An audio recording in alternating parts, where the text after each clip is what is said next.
રાજકોટની તો રાજકોટ મહાનગરપાલિકામાં ચાલતી લાલિયાવાડી ખુલ્લી પડી।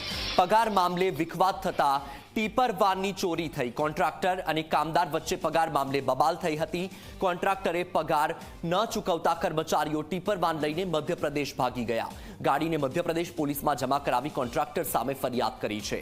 કોર્પોરેશનની ટીપર વાન 2 મહિનાથી ગુમ હતી, છતાં કોઈએ ફરિયાદ ન કરી। આ મામલે કમિશનર પણ અંધારામાં હોવાની શક્યતા। આ મહાનગરપાલિકાની જે ડોર ટુ ડોર ગાર્બેજ કલેક્શનની ટીપર વાન હોય છે એ ટીપર વાન પૈકી એક ટીપર વાનના ડ્રાઈવર દ્વારા ચોરી કરેલું હોવાનું ધ્યાન ઉપર આવેલું, જે બાબતે ભક્તિનગર પોલીસ સ્ટેશન ખાતે આપણા દ્વારા પોલીસને આ સમગ્ર બનાવની જાણ કરવામાં આવેલી હતી।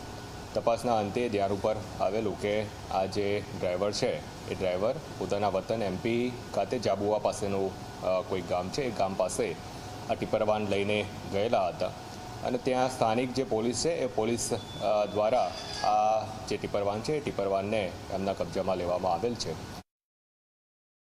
અત્રેની જે પોલીસ છે, પોલીસ દ્વારા સામે એમપી પોલીસ સાથે આ બાબતે કોઓર્ડિનેશન કરવામાં આવેલું છે। અત્રેની જે પોલીસની ટીમ છે એ પોલીસની ટીમ ત્યાં લોકલ લેવલે જે પણ એમના કક્ષાની જે કાર્યવાહી છે હેન્ડઓવર કરવા માટેની એ પૂર્ણ કરી અને એ મહાનગરપાલિકાને અત્રે આવી અને આપણી ટીપર વાન છે એ હેન્ડઓવર કરનાર છે।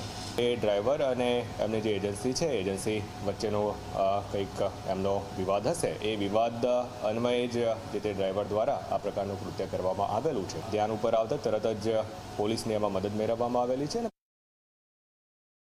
રાજકોટ મહાનગરપાલિકાના સેન્ટ્રલ ઝોનમાંથી એક ટીપર વાન છે તે ચોરી થયાની ઘટના 2 મહિના પહેલા બની હતી, પરંતુ રાજકોટ મહાનગરપાલિકા દ્વારા પોલીસ ફરિયાદ નોંધાવવામાં આવી, પરંતુ આખી લાલિયાવાડી ત્યારે સામે આવી કે જ્યારે આ જે ટીપર વાન ચોરી કરનાર જે કર્મચારીઓ હતા કે તેઓ ટીપર વાન લઈને મધ્યપ્રદેશ પહોંચ્યા અને મધ્યપ્રદેશની અંદર તેમને જે કોન્ટ્રાક્ટર હતા તેમની સામે એટ્રોસિટી એક્ટ મુજબ ગુનો છે તે દાખલ કરાવ્યો અને ટીપર વાન છે તે પોલીસ સ્ટેશનની અંદર મધ્યપ્રદેશમાં જમા કરાવી। ત્યારે રાજકોટ મહાનગરપાલિકાને જાણ થઈ કે રાજકોટના સેન્ટ્રલ ઝોનમાંથી એક ટીપર વાન છે તે ચોરી થઈ છે અને મધ્યપ્રદેશ તે ટીપર વાન છે તે પહોંચી ચૂકી છે। કર્મચારીઓ જ્યારે અહીંથી ટીપર વાન લઈ અને મધ્યપ્રદેશ જઈ રહ્યા હતા, એની વચ્ચે તેઓએ 3 વખત અલગ અલગ વિસ્તારોમાં ડીઝલ છે તે પુરાવ્યું હતું।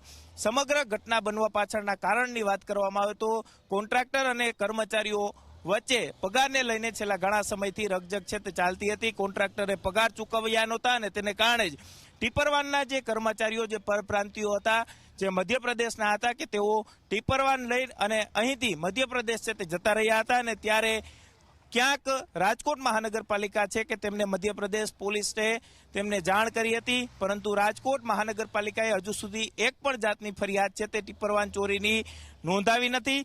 સરકારી મિલકત છે તેમ છતાં પણ કર્મચારીઓએ ક્યાંક લાલિયાવાડી છે તે દાખવી છે। મ્યુનિસિપલ કમિશનરને આ ઘટનાની જાણ છે કે નહીં તે પણ એક સૌથી મોટો સવાલ જોવા મળી રહ્યો છે, કારણ કે 2 મહિનાથી ટીપર વાન છે તે ચોરી થઈ ચૂકી હતી, મધ્યપ્રદેશ ટીપર વાન પહોંચી ચૂકી હતી, તેમ છતાં પણ મ્યુનિસિપલ કમિશનર આ ઘટનાથી અજાણ હતા। ક્યાંક કોન્ટ્રાક્ટર અને કર્મચારીઓ વચ્ચે જે મતભેદ છે તે જોવા મળ્યો, તેને કારણે આ પ્રકારની પરિસ્થિતિનું નિર્માણ થયું। રાજકોટ મહાનગરપાલિકાની જે સરકારી મિલકત એવી ટીપર વાન છે કે તેની ચોરી થઈ અને ત્યાર પછી મધ્યપ્રદેશ પોલીસ સ્ટેશનની અંદર આ ટીપર વાન છે તે જ્યારે કર્મચારીઓ છે કે તેમના દ્વારા ત્યાં રજૂ કરવામાં આવી અને કોન્ટ્રાક્ટર સામે એટ્રોસિટી એક્ટ મુજબ ફરિયાદ દાખલ કરવામાં આવી છે। ત્યારે હવે રાજકોટ મહાનગરપાલિકા આ ટીપર વાન ચોરી કરનાર જે કર્મચારીઓ છે તેમની સામે કાર્યવાહી કરે છે કે નહીં તે પણ એક સૌથી મોટો સવાલ છે તે જોવા મળી રહ્યો છે। મ્યુનિસિપલ કમિશનર હવે કઈ રીતના પગલાં કોન્ટ્રાક્ટર અને તેમના જે સરકારી અધિકારીઓ કે જેમને આ જે ટીપર વાનની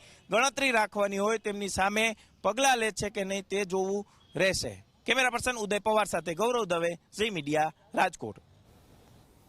મોરબી